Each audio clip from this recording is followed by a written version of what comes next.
আপনি কি কখনো ভেবেছেন আপনার চারপাশের মানুষটা আসলে ভালো মানুষ নাকি ভেতরে ভেতরে হিংসুক? 90% মানুষ বুঝতেই পারে না হিংসুক মানুষটা প্রায় সবসময় কাছের মানুষটাই হয়। আজ আমি আপনাকে দেখাবো একদম সহজ 6টা উপায়, যার মাধ্যমে আপনি চিনতে পারবেন কে হিংসুক আর কে শুধু রাগ করছে।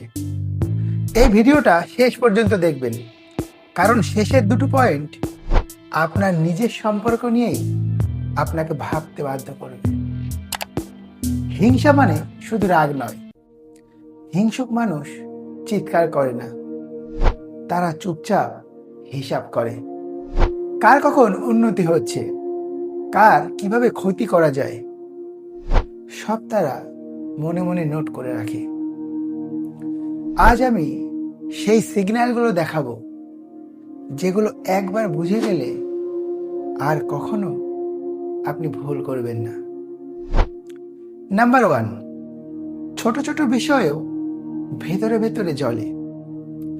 হিংসুক মানুষদের একটা অদ্ভুত স্বভাব আছে, তারা বড় বিষয় নিয়ে খুব একটা রেগে যায় না, কিন্তু ছোট বিষয়, একদম ছোট বিষয় নিয়েও তাদের মধ্যে আগুন জ্বালিয়ে দেয়। আপনি হয়তো হেসে একটা কথা বলেছেন, ওরা মুখে কিছু বলল না, কিন্তু সেই কথাটা ওদের মাথার ভেতর বারবার ঘুরতে থাকে। কারণ হিংসুক মানুষ ঘটনা দেখে না, তারা অপমান খোঁজে। এরা কখনো সাথে সাথে রাগ দেখায় না, কারণ তারা জানে তখন তারা দুর্বল দেখাবে, তাই তারা চুপ করে থাকে। আর সেই চুপ থাকা ভেতরে ভেতরে বিষ জমায়। একটা উদাহরণ দিয়ে বোঝা যাক। অফিসে কেউ আপনাকে একটু বেশি গুরুত্ব দিল, মিটিংয়ে আপনার কথা বেশি শোনা হলো। হিংসুক মানুষটা কিছু বলল না, কিন্তু সেদিন থেকেই তার আচরণ বদলাতে শুরু করলো। যে মানুষটা ছোট কথায় বেশি আহত হয়, সে দুর্বল নয়, সে হিংসুক।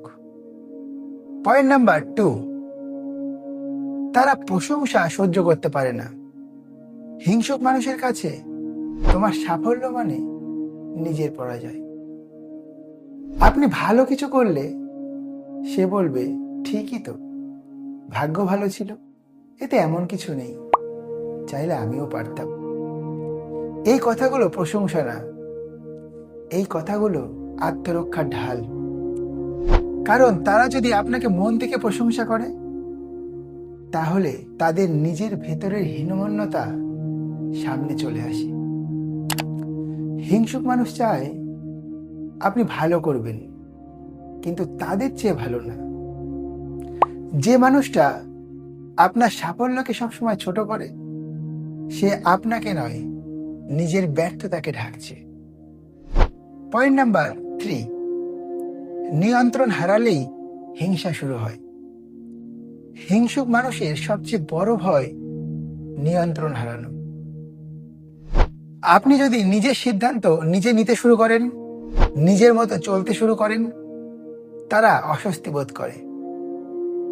কারণ আপনি স্বাধীন হলেই তারা অপ্রয়োজনীয় হয়ে পড়ে। তাই তারা কি করে জানেন? পরামর্শের নামে আপনাকে নিয়ন্ত্রণ করে, ভালোবাসার নামে বাধা দেয়। একটা উদাহরণ দিই, আমি তোমার ভালোর জন্যই বলছি। এই লাইনটা হিংসুক মানুষের প্রিয় অস্ত্র। যখন কেউ আপনাকে নিজের মতো হতে ভয় দেখায়, সেখানে হিংসা লুকিয়ে থাকে। এই পর্যন্ত শুনে আপনি হয়তো ভাবছেন এগুলো তো স্বাভাবিক, কিন্তু পরের পয়েন্টটা শুনলে আপনি বুঝবেন সব নীরব মানুষ শান্ত হয় না। পয়েন্ট নাম্বার 4, তারা ভুল জমিয়ে রাখে। হিংসুক মানুষ ক্ষমা করতে পারে না, কারণ ক্ষমা মানে নিজেকে ছোট করা। আপনি হয়তো অনেক আগেই ভুলে গেছেন, কিন্তু তারা ভুলেনি। তারা সেই ভুলটা মনে মনে ফাইল করে রাখে, কখন কোথায় ব্যবহার করা যাবে সেই অপেক্ষা করে। আজ না হোক কাল তারা বলবেই, তুমি তো আগেও এমন করেছিলে। যে মানুষটা অতীত ছাড়তে পারে না, সে মানুষ ভবিষ্যতের জন্য বিপজ্জনক হতে পারে। পয়েন্ট নাম্বার 5, তারা বিশ্বাস করে না, পর্যবেক্ষণ করে। হিংসুক মানুষ কাউকে বিশ্বাস করে না, তারা মানুষকে স্টাডি করে। আপনি কিভাবে কথা বলেন, আপনি কোথায় দুর্বল, কোথায় ভাঙবেন, সব তারা মনে মনে নোট করে। নিজের দুর্বলতা তারা কখনো দেখায় না, কারণ তারা জানে দুর্বল হলেই নিয়ন্ত্রণ হারাতে হবে। যে মানুষটা সবসময় আপনাকে পরীক্ষা করে, সে আপনাকে বিশ্বাস করে না, সে আপনাকে মাপছে। পয়েন্ট নাম্বার 6, চুপচাপ হিসাব করা মানুষ সবচেয়ে বেশি বিপজ্জনক।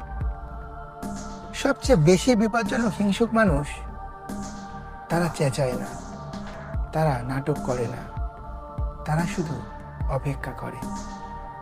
আপনি ভাববেন লোকটা তো খুব ভালো, কিন্তু তারা মনে মনে হিসাব করছে কার কাছে কি বললে আপনার ইমেজ নষ্ট হবে, কোথায় একটু ধাক্কা দিলে আপনি পিছিয়ে পড়বেন। চুপ থাকা মানে শান্তি না, কখনো কখনো চুপ থাকা মানে প্রস্তুতি।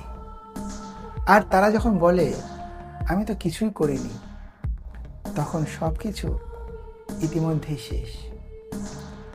আপনি যদি এই ভিডিওটা এতক্ষণ ধরে দেখে থাকেন, তাহলে আপনি বোকা নন, আপনি সচেতন হচ্ছেন। আর যদি এই ভিডিওতে কারোর মুখ মনে পড়ে, নিজেকে দোষ দেবেন না, কারণ হিংসুক মানুষ সবসময় ধরা পড়ে না। ভিডিওটা সেভ করে রাখুন, কারণ একদিন এটা আপনাকে কারো থেকে বাঁচাবে। আর শেয়ার করুন যারা এখনো এই সিগন্যালগুলো বোঝে না।